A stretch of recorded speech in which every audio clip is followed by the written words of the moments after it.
Easy at home glute strengthening exercises. Like in my previous video, the key to all of these exercises is to do a proper pelvic tilt. So find that natural curve in your back. You want to flatten it out by squeezing the glutes and squeezing the abdominals. Raise your hips into a simple glute bridge. If you're feeling in your back, then you're doing it wrong. You can also add a band to add in the abductors.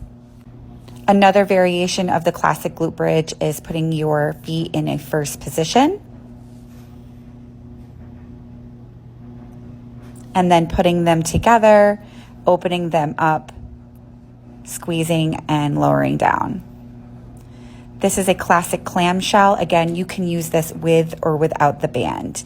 Make sure that you do not move the pelvis and keep it stable. The biggest mistake I see with the next exercise is people throw their leg up way too high. So you want to tilt the pelvis again, so pointing your pubic bone down to the floor, which is going to shorten your range of motion, but you're going to get a better targeted glute exercise. You can also internally rotate the hip to get a different area of the glute and do small pulses. This exercise can be done with or without a band.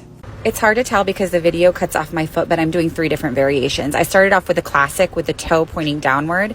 Then I internally rotated the hip with the toes pointing inward. And now I'm externally rotating the hip by pointing the toes outward.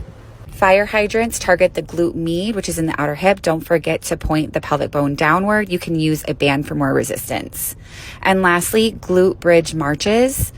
Best when used a band, but you can use a straight leg or bent leg for this one.